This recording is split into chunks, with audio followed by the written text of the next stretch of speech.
Right, guys, start of another week. Well, I say it's the start of another week because it's Tuesday, isn't it? Yep. I think so, yeah, Tuesday. So it's not start, but it is start. Anyway, before we go any further, it seems apparent that we actually offended one of our Scottish viewers on the last video, talking about how Scottish guys like a guy in a dress, namely Steve. It was only a joke. We do not wish to offend any of our Scottish friends, so to prove it, we now have an official Scottish flag in the workshop. So, sorry if you were offended. We hope that helps. Look at that. How cool is that? When we're finished with it, we'll make it into skirts and send them it back up. You said it. So anyway, where we are. A couple of things first. The Red Escort Cosy is now sold. You'll probably see more of this car in the future, but that is now, a deal has been done. It's been bought and paid for, waiting for collection. My old RS500, no matter how I tried, he won't sell me it. I'm going to think about stealing it, but I can't really do that, can I? So I'm just going to have to fix it for him and give him it back, unfortunately. So we've agreed with Mark that owns the car what the plan of attack is for it. He wanted 550 plus brake horsepower. The engine's capable, everything on the car's capable of producing that power. But unfortunately, there is an issue with the fuel over in Ireland. Now, we have had a couple of guys message saying, oh, you can get super unleaded in Northern Ireland and blah, blah, blah, blah, blah.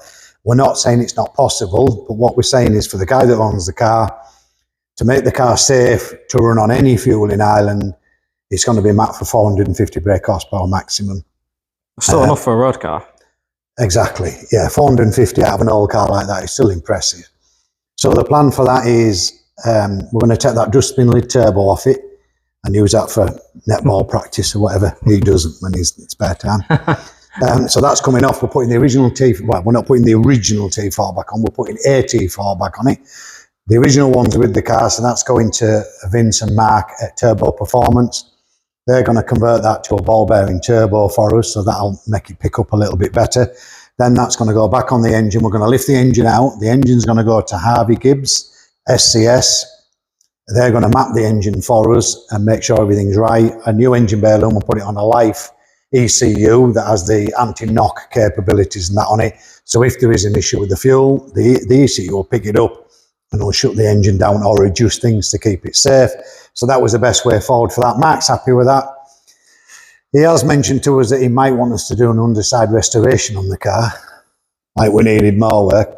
But I haven't spoken to him. You said no more road cars. No, I know, but it's my old one, isn't it? Anyway, I'm going to speak to Mark, see how far he wants to go, see if we can manage to do that for him while it's here, because we are very, very busy. But it depends how far he wants to go. So that's it.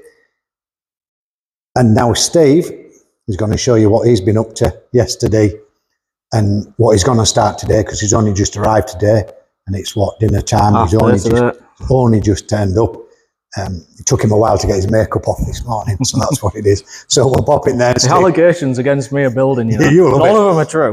Yeah, they are true. He loves it, really. He likes the attention. So Steve will now show you what he's been up to and how far he's got to with the preparation on the Group A show. Right, I'll give you a quick update. I have been here, I had Friday on it. Yesterday, Monday. Yeah, you were here yesterday. Yeah. And then I'll have this afternoon on it. So, but up to now, I'll show you where I'm at. So roll cage is pretty much finished. I've just been basically closing in the bulkhead. Get all that done. I've got little bits, it needs all despattering and bits and pieces, all the usual stuff that you'd normally have to do. This has been probably more difficult to weld in the bulkhead panels than the other car that we did, mainly because this one, it's not a new shell. It had 26 layers of paint on it and a layer of red oxide. And you can grind it off, and it's a bit like welding galv. You can grind it all off and it somehow still manages to affect how it looks. So that's my excuse. I'm sticking with that one. I'll just write that one in the excuses book. I hadn't heard that one before. But I'll show you. Now, it's not for this car, but you may remember in the past videos that I showed you the pedal box. So I have made the pedal box for this car. This one's actually the Texaco car. And I did this yesterday. So this is, you might remember I mentioned we had to weld the bushing. So I don't know how much you can see of that, but You hold it still. But that's basically there is the tube that takes the bearing. So you can just see the bearing part of it here, and then they go through to the cylinders, and then on this bit here you have your cable. So when you see them on the dashboard winding the knob back and forward, front and rear, all that's doing is it winding that and changing the pivot point, which then changes how much force goes to the front and the rear cylinder. So I've done that one for the Texaco car yesterday. I've got the pedal box to pull out of here. What he forgets to tell you, viewers, is that he did that one yesterday because he forgot that the one for this car was still in the car. I mean, I'm sure everyone thought I was quite intelligent until you start mentioning things like that. Well, I have to look intelligent by pulling you down, Steve. That's it. That's my excuse. So, yeah, so I'll pull this one out of the car because obviously I didn't see that pedal box sat there. That massive beast of black metal there, he forgot it was there. So that'll come out, and basically I'll do exactly the same thing to that. I'll weld the bushing to take the bearing for the bias rod. So that'll be another one for today. And then I think I'm not far off. Paul's just unpicked the front wings. Oh, he's done one side. Yeah, I'm off to do the other side in a minute. So that's been unpicked from the bottom so that I can just... And what I'll do is it'll just get pulled back slightly like that, just so I can get in to weld the back. And then that'll go back on and I'll re-weld it. In the ideal weld, you take the wings off. But we're trying to avoid that because we don't want to spoil any of these original spot welds. And I think the problem is this car's been seam welded. Before we got the car, it was being built as a track car. So as we said, it already did have a cage in it, albeit not one that the customer wanted. And even down these back edges of them wings, had seam welded down there. So it's been quite a job to get them unpicked, because you can see where the original spot welds are, but we've had to grind off the seam weld as well. So it's been a bit of a pain, but we managed it. So I'll do it on the other side and that'll do. Yeah, so that'll get unpicked. Front air jacks will go in. I've still got to spin it upside down and weld the bottoms of the rear air jacks. There's a rear anti-roll bar to do. Yeah, we have to make them brackets, don't we? And then I think... And excuse me, I'll just show them the technical bits. These are roll cages. Look, not that I mention it regularly, but there's another fuel filler done. I'll show them the other one as well. Oh, yeah, hang on. Not only one did you do, he did two. Did two. Look at that. So that's Paul's contribution to the build. He loves it. Yeah. Yeah, so there we are. That's it. What else is going on? That's it, innit? We're just going to blitz this week, aren't we? Get rid of it. Oh, we've finally got the RS500 that's in to be sold on the ramp. Dropped the fuel tank out of that because the fuel had gone off. It turned to jelly. So we didn't want to risk messing about trying to swill the tank out, because we thought if you can't get every bit of it out, you're going to have a problem. So we've taken the tank out, taken the fuel pump off. We're putting a new fuel tank in, a new fuel pump. For the price of the tanks, it's just not worth messing about. But while we're under here, how nice is this? This car's going to be up for sale as soon as we've got it up and running. Look at that. We restored this car quite a few years ago. Again, not to a concours standard. It was just what we call a preservation rather than a restoration. It was done quite a few years ago now. But it's still, look at it, how nice is that for a 500? Had a brand new exhaust, which is, it's got some surface rust on it now, but look at that. Lovely car. So you'll see more of this. The tank, unfortunately, won't be here till next week. But when that comes, I'll put the tank and pump back in, get it running, get it cleaned, and do a video on that. So there's Steve again. Are we mentioning yet that you're going to have finally managed to get you to invest in a decent camera? Have you? Yeah, you agreed a couple of weeks ago we're going to buy a proper camera. Oh, shit. Yeah, whatever. Yeah. All right, then. No, we'll say no more about that because you'll have me buying all sorts. Right, so that's it, innit? Yeah, that's us. That's us for now. That's for now. We'll do what we normally do and come back at the end of the week and told you what we hadn't managed to get done. Yeah, because you've just done nothing again as usual. Right, guys, we'll give you a bit of an update. Steve's been putting the air jack towers in the front this afternoon, sorry. So I've unpicked all the wings and got them to pull away. And Steve's got the air jack towers put in. We'll show you here. So they're in there, cut to the right length. He's put a 3mm plate in there seam welded it down both sides. He's welded it at the back, put a tab across the back to hold it. And now what we've got to do is a bit fiddly. This is a lot more fiddly than normal. Because what we would normally do, you see, is you would remove the full wing, but you would do it on a brand new car or a car that hasn't had the kit bonded on. But somebody, if you look here, Steve, you can see the kit's been bonded on the wing, and then the wing's been painted. So I can't take the kit off the wing. So what I'm trying to have to do is cut away the bottom of the wing and the bottom of the body kit at the same time, so the wing will go back and wrap around that air jack tower. So it's a bit fiddly. Never done it this way before. I'll manage it, but it's trying to cut the body kit and the metal behind it, because normally, obviously, the metal's exposed, so you can just trim it with some tin snips, dress it up with a grinder, and get it to sit really flush, because you can take a little bit out at a time till you get it to fit perfectly around the air jack tower. I can't do that because the body kit's in the way. So it's fiddly, but we'll do it. It's probably worth just explaining why we haven't just welded that directly to the inner wing. Yeah, what we've done, we've left a gap at the back, because on the air jacks, you have a locking ring, so you can move the air jack up and down on threads, and then you have two locking rings, top and bottom. Well, if you have it too close, you can't get a spanner in to adjust the locking ring, or the locking ring will rub on the body kit. Yeah, the locking rings are obviously slightly bigger than what the tube is. Yep. So that's why it's offset. If anyone thinks, well, why don't you just weld that straight to the inner wing? That's the reason. And no matter how it'll look on video, we've been scratching our head, because Skeg at Eye, the towers look like they're sat like that now. We've welded them in. But what we've done, we've obviously made sure the car's level that way on the rotisserie. We'll put a spirit level on the car that way to make sure that the car sat perfectly level, and then use the spirit level that way to get our that way, and then obviously that way to get it that way. And then tacked it in place, stood back and thought, our spirit levels must be broken. New bubble required. Yeah, we need new bubbles, spirit level. If Revin Kevin was here, we could have sent him to the shop for some new bubble for spirit level.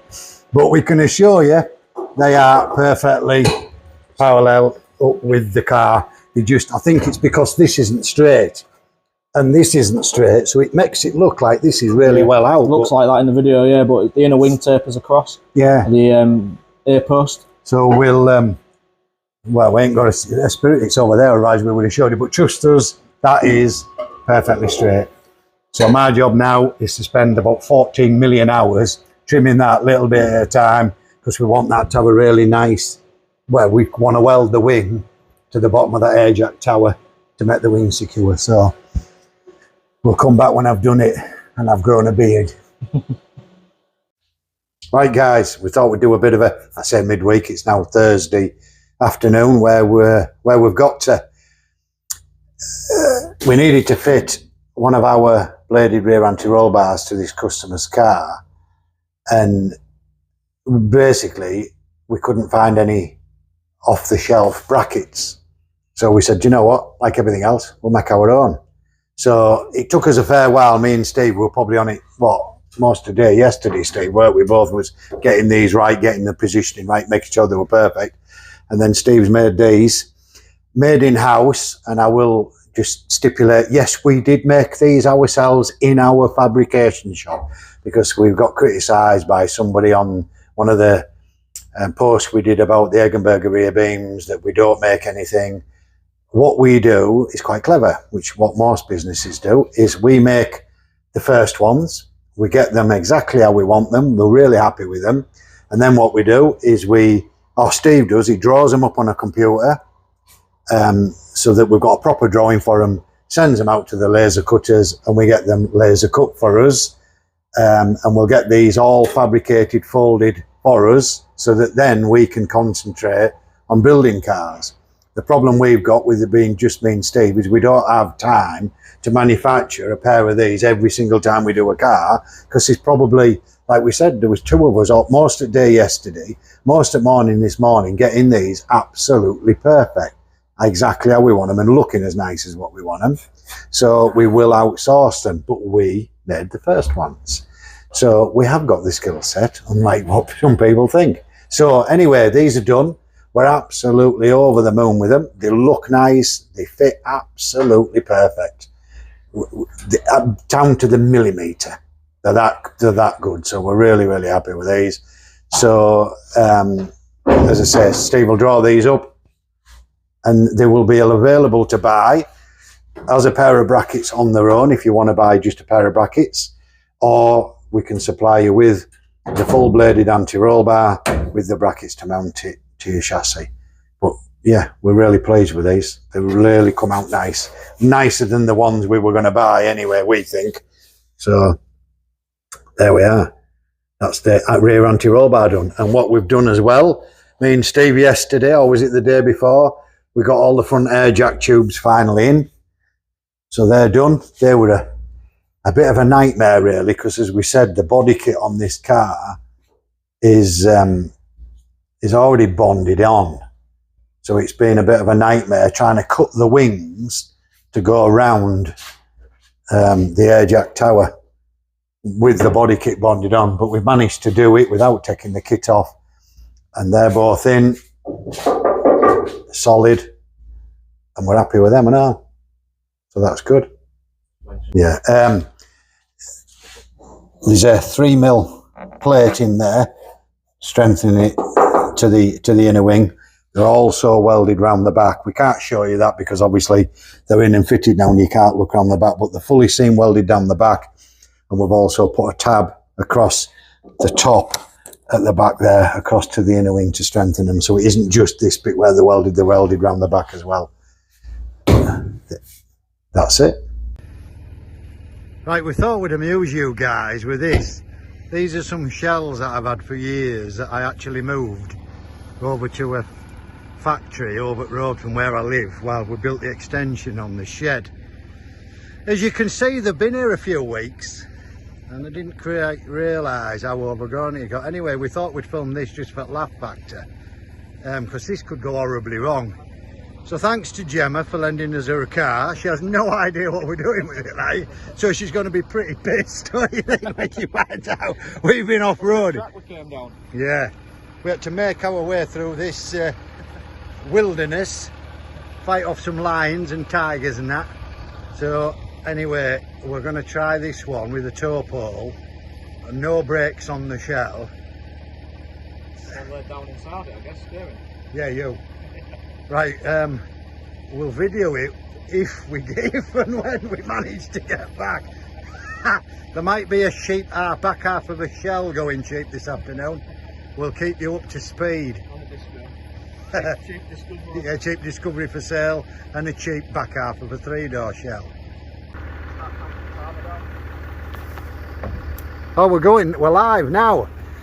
We're here in the depth of the jungle. Get in there, you fat get. Trying. Don't damage bumpers and that though, will you? Mind the paint on bushes. What about this Glock? That's so nobody stole it. Get that. Right, I cannot reach any of the pedals. Well, there are no fucking brakes, so you don't need pedals. Put window down, look. I don't know. It might have brakes. Be a bonus if it has, like, won't it? Press them. What do you need brakes for? Right, turn wheels that way. Tyres will be flat as well, no doubt. Got pump in there. We don't need tyres, it'll slow it down. Right, keep going that way. Hang on. What's up with you girl? Have you got a thorn in you? Yeah. Right, are you ready? Yeah. Go that way a bit. Yeah, you film me going like an idiot down this road. I warned him. Right. I cannot press the pedals, so... Which dickhead said he'd go in car? Yeah. Right, I'll see you back at mine.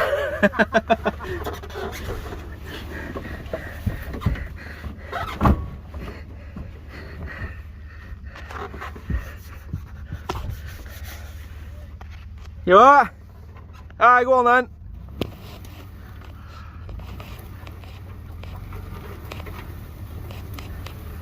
Look at that, eh? She's moving.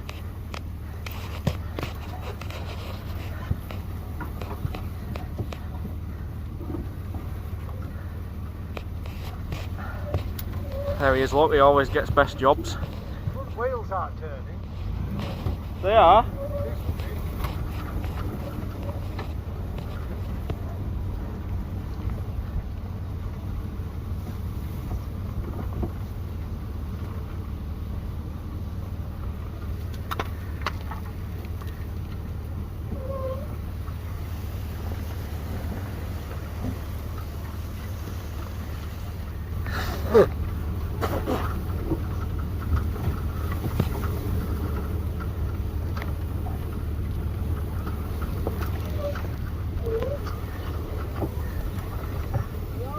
Yeah.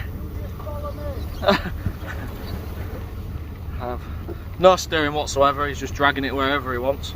Right fellas, so we were probably supposed to have stopped, but for some reason he's decided to take us down road, look. One wheel steers, I would put hazards on, but it's a bit sparse in here. So we've got no air in the tyres. My licence is probably about to disappear at any time in the next 5 minutes, but we'll see how far we get, eh? Right, well, we've managed to make it back alive and without being charged with dangerous driving, obstruction, danger to the public, and 1,000,001 other things we could have probably been charged with today. Anyway, we managed to get them back, so we've got 2 mint left-hand drive shells here that I've had these for years, but when we had the extension built, I had to move them all from round back, so I took them across the road to my next door neighbour's factory and he stored them for me. We stored them. I think it was trying to grow something out of them, to be honest. Anyway, we managed to get these 2 there back here. So we've got them, we managed to wedge them outside the building. And we've got the other 2 here. So we've got 3 shells there. That one looks bad, but it's quite solid. So that's Andy Kirkley's shell.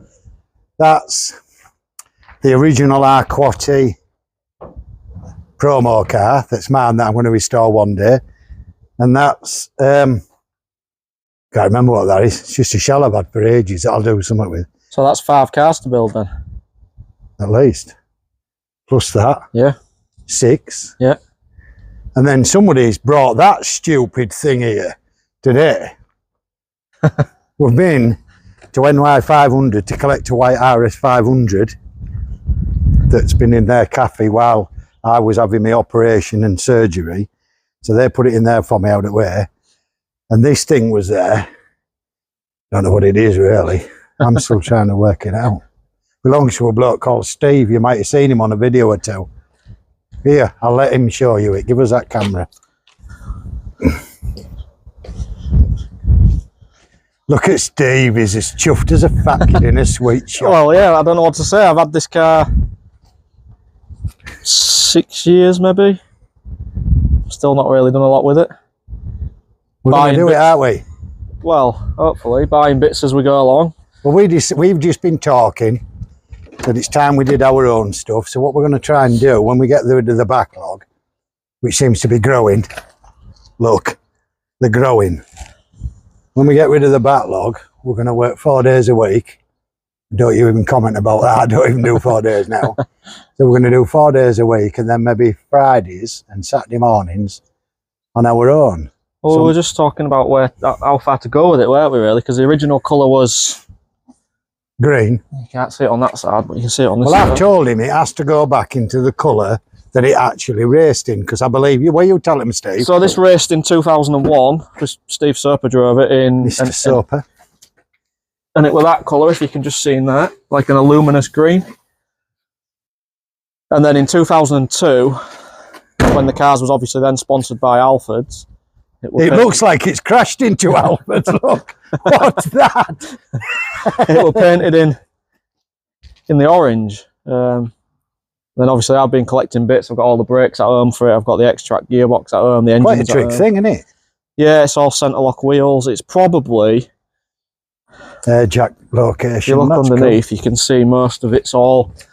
I'll take that off, Steve, because I don't need to get all done in billet, so you can see all the billet rear arms and bits and pieces that go with it. Somebody's made that exhaust there. Look. Yeah, that's one of mine. Yeah, one of these. Terrible. Look at that. You have to step back axle to be to get exhaust. So yeah, it is quite a there's a lot of work gone into them. They didn't really drive so well, from what I was told. Now, whether that's because they didn't drive so well or because in 2000 Vauxhall pulled out of the British Touring Car Championship, which was the last year of the Super Tourers, and then they put their development into the 2001 cars, which is a BTCT spec, which is actually like completely different. Idea being to reduce the budget of British Touring cars away from the Super Tourers, so everybody had to run the same uprights. So they're TWR uprights. Everybody ran the same uprights, the same brakes, the same size wheels and tyres. So it was more like controlled, whereas the Super Tourer was more or less, definitely 2000. Everyone just did what they wanted. Because we told Soper, didn't we, that you'd got this car? And his comment was, well, I hope they give you it. But to be fair, it's like I said to Steve, it is Steve, I'm thinking Steve. Yeah. When you're someone like Steve Soper, when you look at the background of what he's driven, proper cars, and then when you go to a series like this where Steve said, basically everybody had to run the same sort of standard, even though it's a very, very trick car, it isn't like a Group A car it was very an M3. So very restricted on what you could do. So he's going to get into something like this and think, what a pile of shit. Would it in? Probably. Would this be one of the first front-wheel drive cars he drove? No, because he started off in Metros. He raced Metros. Oh, did he? Became big, yeah. So the first, well, apart from a Metro, which this is probably the first proper... Probably not as... Yeah, to be fair, Metro's probably a far better car. I've got two, so... So that's something we're going to do. We're going to get on with that. And then we're going to do his Mondeo. We're going to do whatever. And all the others, yeah. So, weekly roundup, I suppose. We've done 500, still waiting for the cylinder head to come back from... No, well, not come back, ordered a brand new cylinder head from Smith & Jones for that. 500 on the ramp. It's going to be for sale. We mentioned it earlier, waiting for the fuel tank. And this is done, isn't it? Finally. So what that's finished. Just a recap for you. Customer saw us at NEC in March, looked at the Eggenberger shell that we built. He thought it was brilliant. So he said to us, can you put the cage, same cage, in my car? And we said, of course we can. So he chopped his cage out, well, 90% of it, and left all the hard bits for Steve to chop out. So Steve started putting the cage in, and then he said, well, what about this, and what about that, and what about this? So basically what this has turned into is a full Group A spec shell. Yeah, we've done rear anti-roll bar mounts, front anti-roll bar mounts, cage, pedal box conversion, all the floor plates, air jacks, fuel fillers, widen the front wings where they needed widening, or pulling, massaging the front wings. Pedal box, airbox modification, plates. Yeah, there's a bit of dressing up still to do here and there. But the customer, you see, he wants to do all the prepping himself. We would go around it at this stage now and despatter it and make everything look nice and pretty and sand where we needed to sand. Fingers. So that's one of our pedal boxes that Steve's fabricated. Yes, again, we do fabricate them. So we do them. So we can supply the car. Not only can we do the bulkhead conversion, we can supply the complete pedal box ready to fit. We supply it with the balance bar. We put a adjustable stop on the floor for the clutch. And the cable, which is not in view. Cable clutch, because we prefer cable clutches. There is the adjustable cable for it. Oh look, and there's another pedal box that we've made in-house here at PLR Racing. They come with... Keep going on about this, but we're just winding somebody up who thinks it's funny. And they come with these bits as well, which is what you mount on the dashboard, and that's the bit that you'll see people twisting that, and that basically adjusts that bar and changes the bias from front to rear. So that's good job. Good job. It's two shells fabricated so far this year, though. Yeah, two so far. We've got the beige one outside coming in next to get stripped. That's it, innit? That's our week. Yeah. I think, apart from the 500, as I say, we collected, that's in here. So that's going on a ramp. Just a few jobs that the customer wanted doing on that. It's a nice car. So that'll be on the ramp shortly. We'll see if we're doing the work on that. Well, Jones's car, I need to make a start on that sooner rather than later. Yeah, that needs to be done, doesn't it? Yeah, we need to crack on with that. The 500, we've got to get the engine out of that. Plenty to do. We've got a lot to do, haven't we? Plenty to do, and someone keeps buying motocross I bikes. keep buying motorbikes, just looking at that. Sexy. Just like me. You're up to them all now. You never have enough time for that. I keep telling you all that, anyway. Right, that's it. That's our week. So, once again, thanks very much. Yeah. Like, share, subscribe, the usual stuff that the Tell all YouTubers your friends and family to subscribe. And we will put the Escort Cosworth comparison video out soon. It was going to be this week, but it's probably going to be next week now, I think. So if you want to see that, probably best you subscribe. Brilliant. Thank you again for tuning in. And as Adam would say, we'll catch you on the next one.